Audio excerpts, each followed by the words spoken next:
Good morning, listeners. This is Jim the Keys Bartender. Let me take this thing out of my mouth.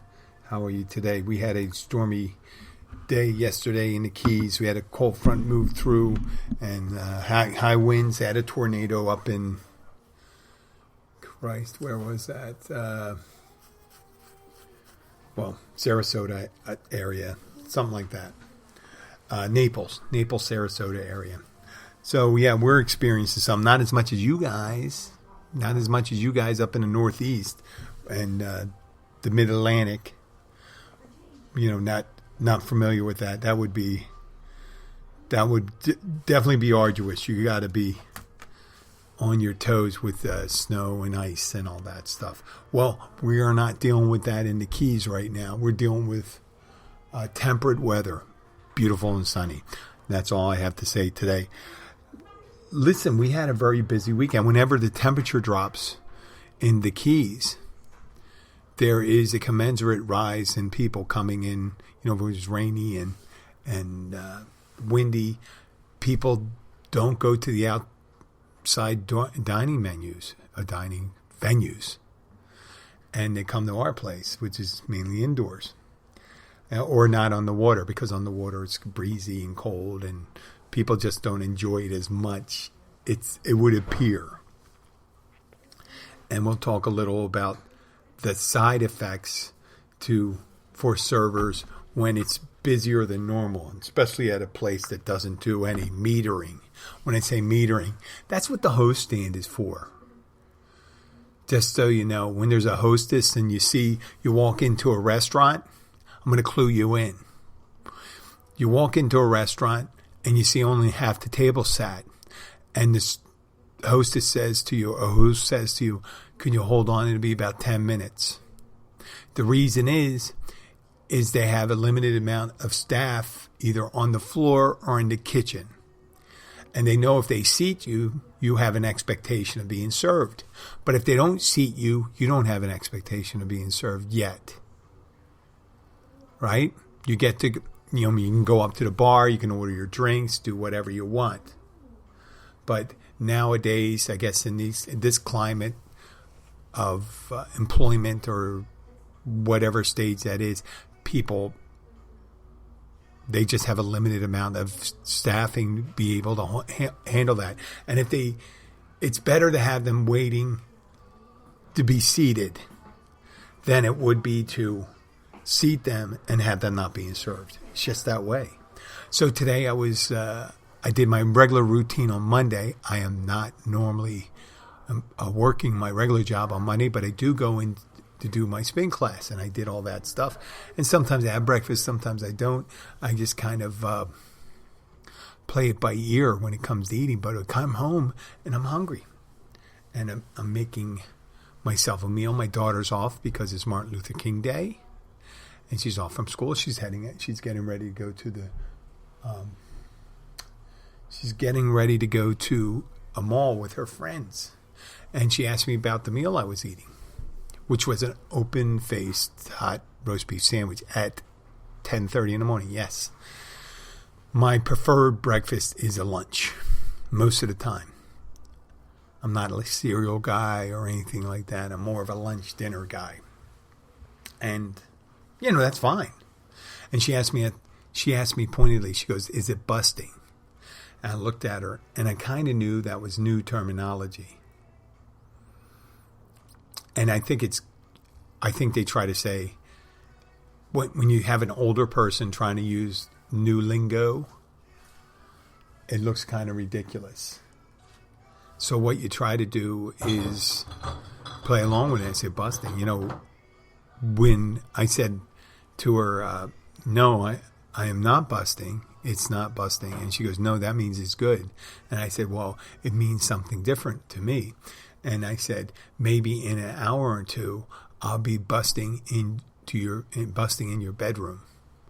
And she goes, what? I said, busting ass.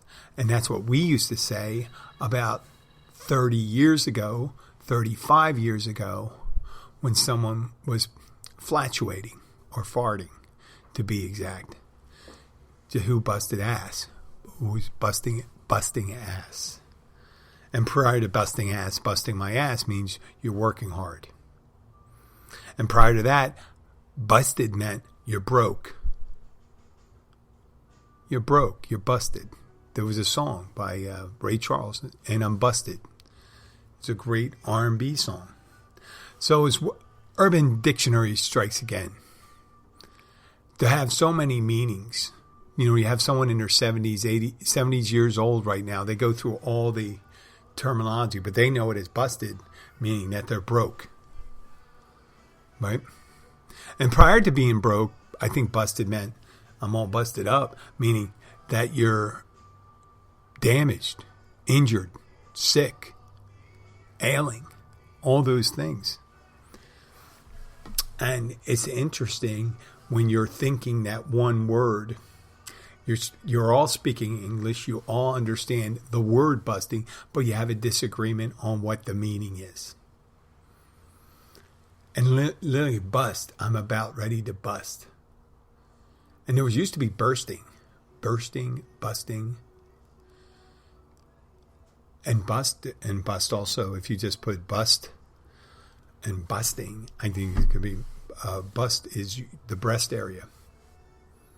So all these things, the Urban Dictionary, this is amazing. And it just goes, and by the wayside, it'll probably go. Because they won't last that long. It's just a colloquialism that people use, somebody who's popular, and then eventually it'll just drop by the wayside. I don't see it as something, it's not a pleasing sound. Oh, that was delicious. That was awesome. That was great. That was busting. I don't know. It does that. Well, I was thinking about recently when I was filling out my daughter's passport application, her renewal, how many things they ask. And I'm not going to give you any information off that, but if you fill those in, we take for granted our identification until we lose it. I mean, when we're 15 or when we're younger, we get our birth certificate, and then you might get a Social Security card. Your parents could get you one when you're young. Apply for Social Security, and then you have a non-driver's license, then a driver's permit, and then a driver's license. And there's all sorts of identification, and for international travel, a passport. And I understand completely now people would like to have it streamlined and just have one. If you get a driver's license, have one identification that shows that you're legal to drive, you're a citizen of this country, you're registered to vote. I mean, think of all those things. Just prove who you are. That's identification. It says, I am Janice Compton. I just picked that name, Janice Compton. I don't know a Janice Compton, so I figured that's a good one to do. And if you are Janice Compton, I apologize that. But you say, I'm Janice Compton, and here is my identification to prove that. That's the people that you know. And I'm 21, or I'm able to vote, or I have this. I have a driver's license, and there's no outstanding warrants, and things like that. And some people, when it first started coming out, this is called the Real ID. And it was a standard ID that everyone could use. Most states were supposed to adhere to it so people could fly. As security gets tighter because of more and more possibility of, let's say, extra national behavior, I guess terrorists. I don't want to say terrorists, but terrorist actions. People want to know who's getting on the flight and to see where they're from. If you recall, if you ever seen the movie Born Identity or Born, or the first one, Matt Damon, the Born Supremacy or the Born Ultimatum, or what a stupid movie. I mean, it was a good movie, good fighting, but at one point he goes to a safety deposit box and he opens it up after he starts finding clues of where he can get stuff that's supposed to prove who he is. And he opens it up, and there's, I'm going to say, 6 passports. all pictures of Matt Damon, Russian, French, English, American, German, just a ton, Spanish. And it's so difficult. We don't really think about how hard it is or how important identification is until we lose it. And over the weekend, I got a call for someone that needed something signed. And this woman called for her husband and says, listen, we have to send something to the state of Michigan. And unfortunately, my husband does not have, he lost his wallet or left his wallet or one of those things. And it started me thinking, I was saying, well, secondary identification, well, it's probably all in his wallet and stuff like that. And obviously you don't have your passport, because if you had a passport, that would be the same thing. He doesn't have his driver's license, but he has his passport. That's what people would say. Obviously a passport works on all those things. The passport works. If I give you a hierarchy of identification, passport's on the top of it. And that's what countries allow as identifications. Whether they let you in or not, that's a visa. So that's a different issue, but being able to identify yourself, passports accepted internationally. And passports, originally they were just handwritten documents with a picture on it, where the country says, well, we agree that this is the person that is in this picture. Would you let this person in? And they didn't, before computers and all that, before they were commonly used, people would just take a passport and stuff like that, and they wouldn't know, unless you had they have a handwritten list of people that aren't allowed in the country. They probably gave them a book, probably like the size of a telephone, some of the books, and just look through it and it shows this person, let's see their name. Well, getting back to this identification for this person from Michigan, they didn't have it. And I said to him, well, do we have two credible witnesses?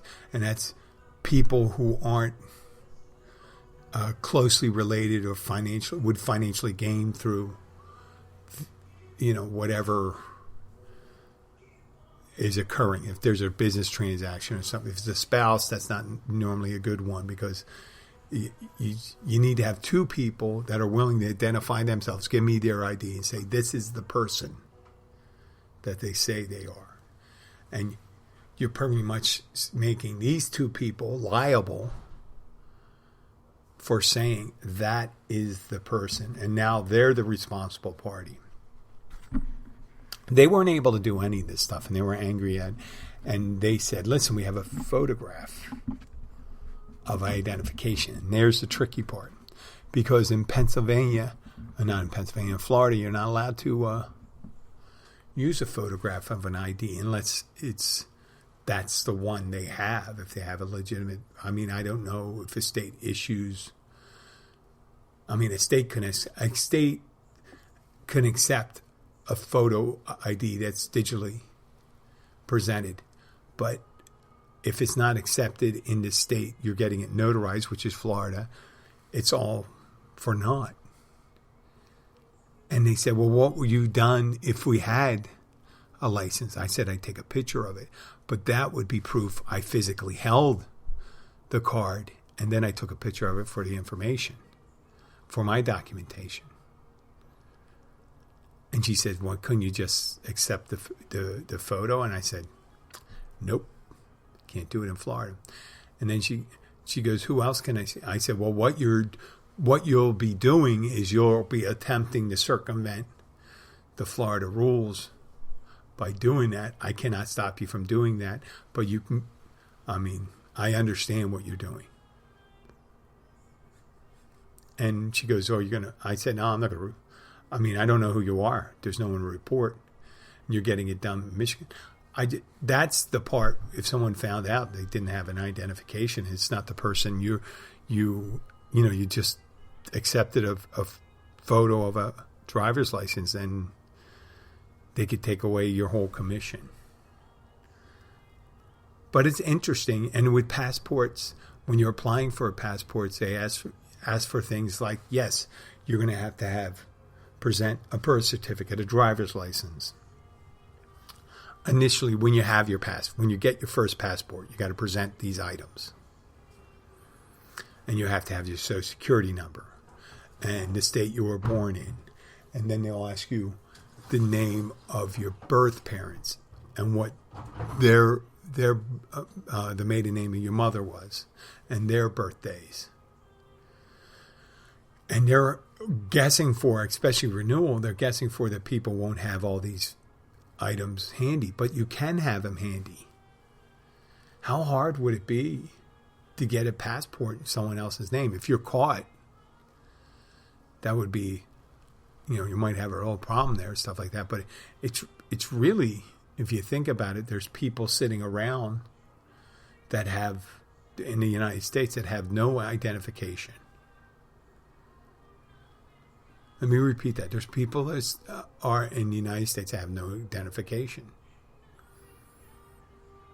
Now, they may have had it at one time, but they never performed. They may have had it taken away, like a driver's license. They might have, and you got to be careful about if you're going to assume someone else's identity, because you're also assuming all the ramifications of what if they had a criminal background history. If you claim to be Janice Compton, and Janice Compton was convicted of mail fraud, and she was never brought to trial or brought in, then you being Janice Compton, they say, oh, well, we have you here for mail fraud. And, then it would be you trying to say, well, I'm just impersonating that person. Then you get in a whole new slew of things. So you may, who knows what's better and what worse. But being able to prove who you are nowadays is very interesting. And people talk about it for voting and things like that. Like right in the beginning, people don't want their DNA on record and things like that by the state. For some reason, they don't like the state. But in order to travel, you have to have your identity on record by the state. Yeah, it'd be nice to say, listen, I don't want any of that stuff. I don't want to do anything. I don't want them to know who I am. I don't know want to know where I go. Well, other countries want to know who you are, and you better get ready.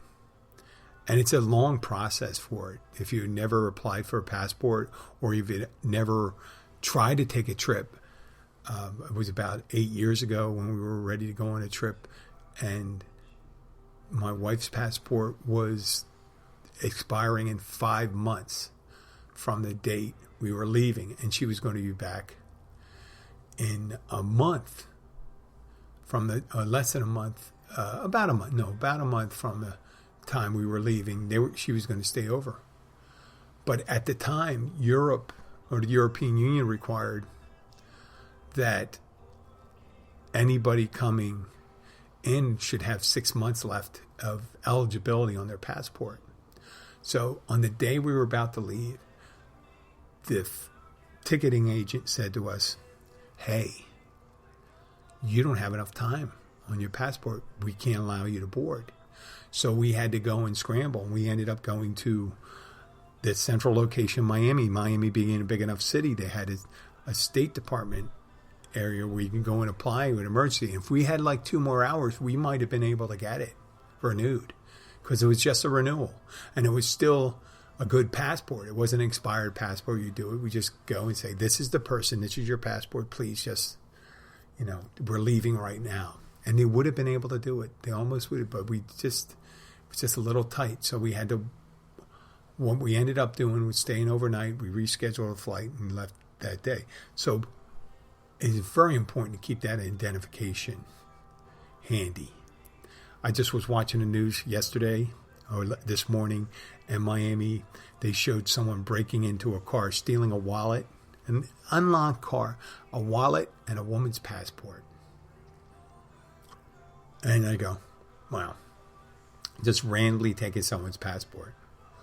I mean, I guess it would be good if you had someone a passport that was still had time on it, that they'd be able to use it very short in the short term. But imagine a passport in a week or two. They could just call up and say, I had my passport stolen. They said, listen, you're going to have to renew it. And they'll just change the number. Now, if anybody tries to use their passport, they'd be assuming someone else's identity, and they could get picked up right at the airport. So that'd be interesting. Why would someone steal someone else's passport? And you could use someone's passport and probably get away with it. But if it's stolen and it's known to the person, then you have the ability to notify the authorities, and you're fucked. You're fucked. So IDs are very important when, especially, let's say if you're trying to drink at a bar and you're 20 years old, 21, 22. If you're young, having your identification handy is the smart thing to do. If you're one to be offended or hurt or bothered that someone won't serve you, you better have it with you. You should have it on a necklace around your neck if you don't like carrying your wallet. Just do it. Okay, we're going to spend the rest of the show talking about tipping. I have a view of tipping and the way people tip, good or bad. And it's this. If you work enough and you're not in a restaurant or bar where there's relatively few people, some high-end places. If you only have like 5-6 tables a night and they're big ticket tables, you might do very well. But if you had like 1 or 2 people not tip well, that could change your whole night. 2 out of 5, that's 40%. You can lose 40% of your income because people decided not to tip. And people say, well, why do we have to tip? Well, you heard the history before. Some people say that it's an acronym or for to ensure prompt service. And one of these comedians said, like, it was kind of a medieval concept where a guy would just grab a bag of coins and say, you there, peasant, take care of the horses and put them up. And he tosses his little bag with him, and the person doesn't even look in it. He just grabs it and goes, thank you, my lord, and takes it, runs off, scampers off like a peasant will. And people still have that view. Well, when it comes to service industry, the tipping is part of the payment and the income of the people that are working there. It's just the way it is. You can go through that, Reservoir Dog, Steve Buscemi dialogue, where the reason I don't like tipping, I want people, it's not my fault they chose to do this job, or the person that the employer should be paying the person, and things like that. Heard all the arguments, but I'm going to go over them step by step. And the main thing is, people that tip well don't need to be instructed on when to tip and how to tip. And the people that don't tip well, for those of them may be kind of the naive or the people that have a lack of knowledge of the American service industry. That's a minority of people, like tourists that come into town, from Europe, and they say they're used to the tip being included and the people being paid well and things like that. And with that thing, you tell them right away. Sometimes they'll address it and they'll say, oh, I didn't realize that. You're not being charged for the tip. You have to provide it. And it's a concept they have to, some of them say, what do you mean I'm paying part of the salary? Yeah, but you can say, listen, your bill is less because of that. There's 15 to 20% less on your bill because of that. And then they may gladly say, oh, well, that's great.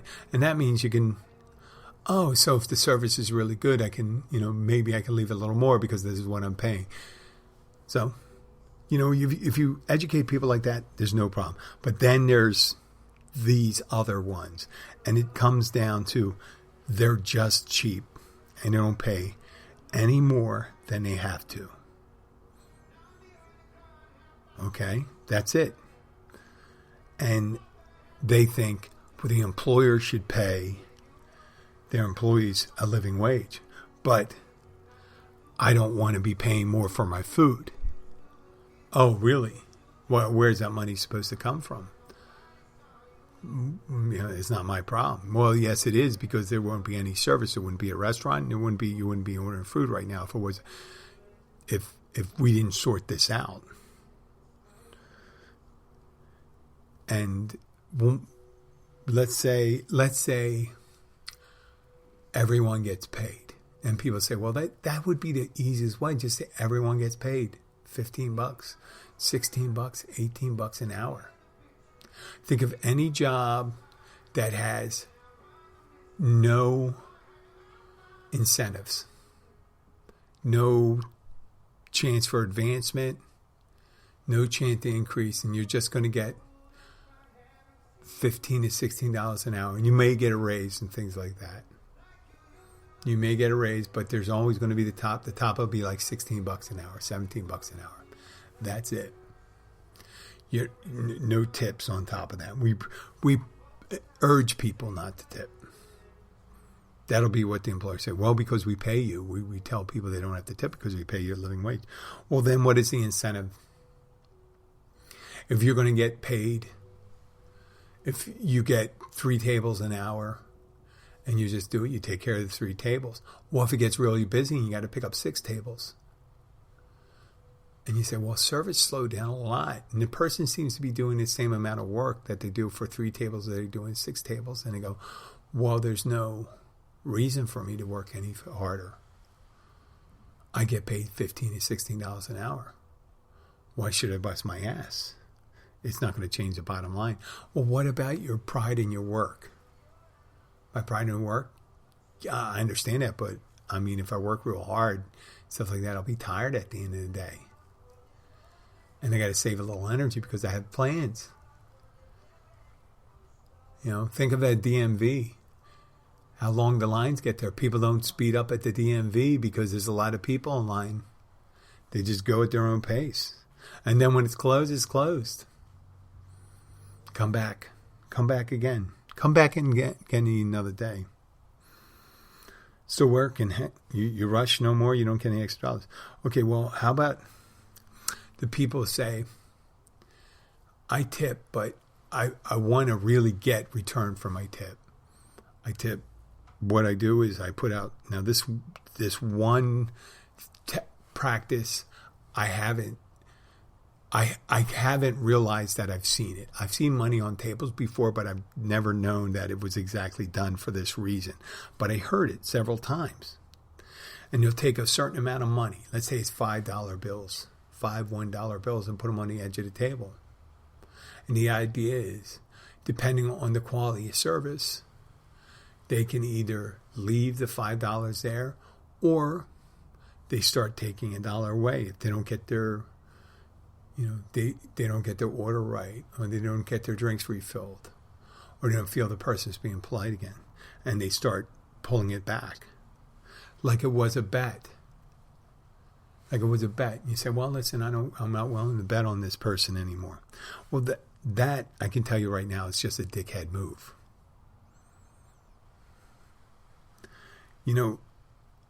But a good move, it's a good move. I like the dollars being on the table. And if you let the server know this, and you're pointing out to the server, that lets an experienced server know that they are serving a dickhead. And you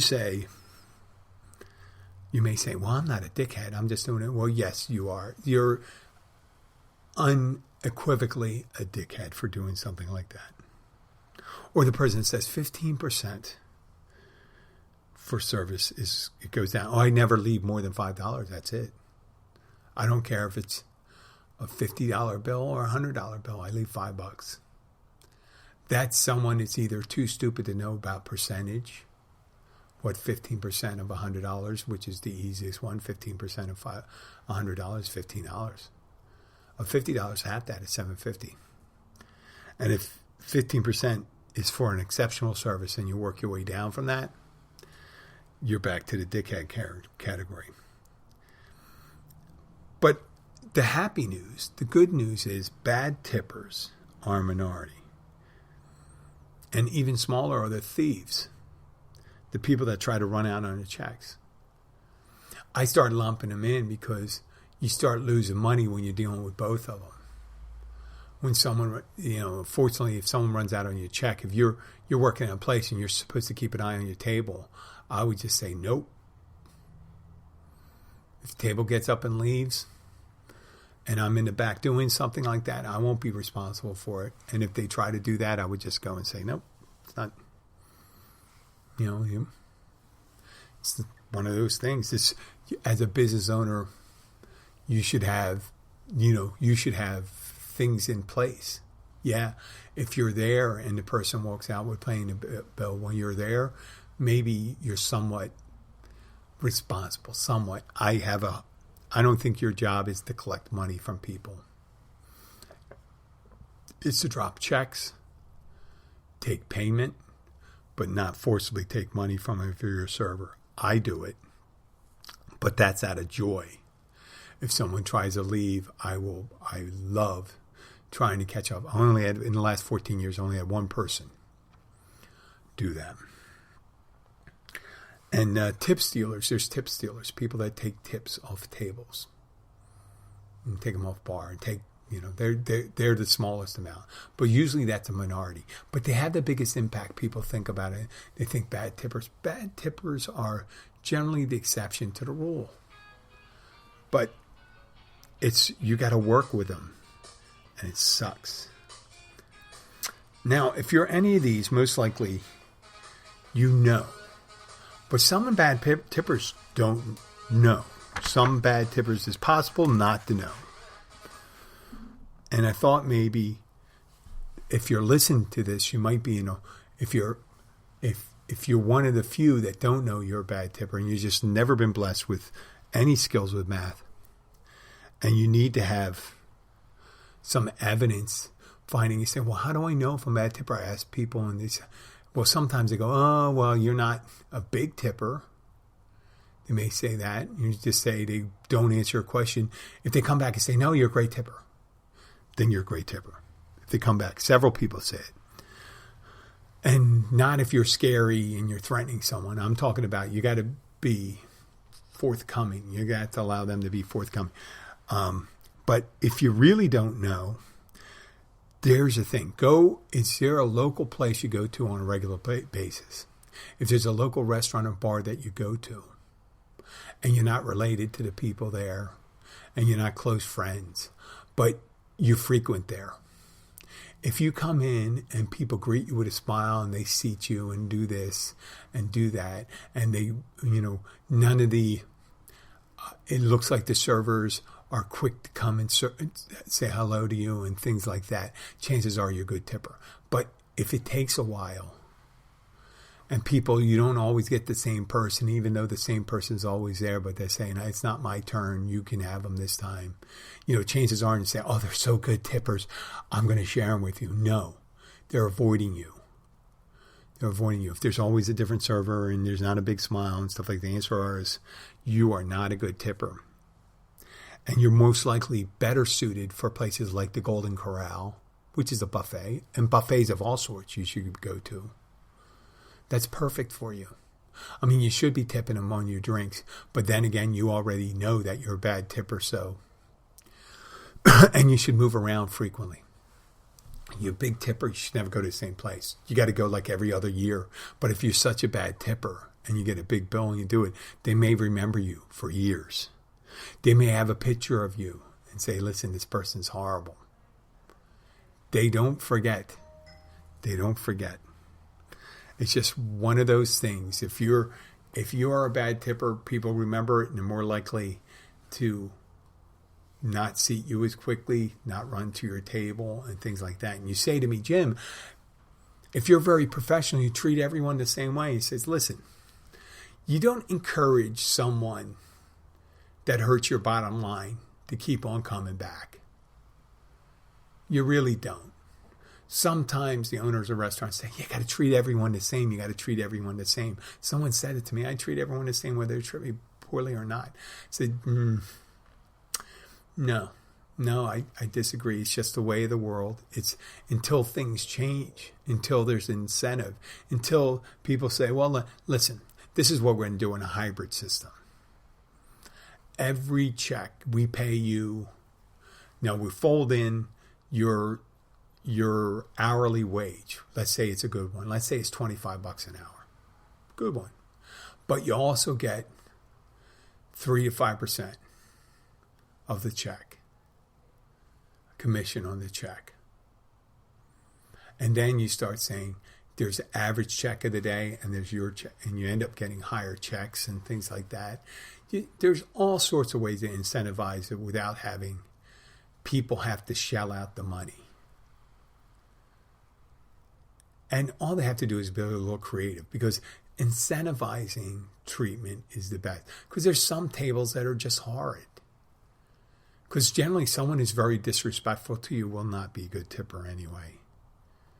It's just not the way. Every so often they might be. They could just be horrible people with lots of money. Even then, who wants to serve those people? I'd like to thank you for listening. This is Jim the Keys Bartender. It is Martin Luther King Day. And it is, I think, an important holiday in the United States. Especially when you think how important Martin Luther King was to, or Martin Luther King Jr. was to, our civil rights movement and stuff like that. If you disagree, that's fine. Though he is a great American. And he's worthy of a holiday. I don't believe that. I think we should be doing more of remembering him and doing less of this ATV dirt bike thing that they do on Martin Luther King Day down here, and I'm sure they do it in LA and New York and Philadelphia and stuff like that. I don't get that. But it could be a way of calling attention to him, but it generally doesn't seem to be the kind of people that do anything to bring attention in a positive way. And you just got to be mindful. And I can't teach people how to be mindful of it, but you are doing a disservice to the memory of Martin Luther King when you're out there doing that stuff. There are real social injustices out there, and bringing that attention to people just because you want to ride your ATV on the turnpike and block traffic is not bringing any enlightening to people or kind memory. And if I don't think to this day that, and people might say, Jim, you don't have no right to comment on what you think Martin Luther King would think about. I'm pretty sure he would think that that is a silly thing to be doing. You know, people have blocked traffic for civil rights and things like blocked bridges and not, but they did it for a reason, appointed reason. They had an agenda. That agenda just seems to be just to go and ride out with your friends and stuff like that. So if I am wrong, I apologize. And I know it's a strong opinion I might not be allowed to have, but it is my opinion, it's my podcast.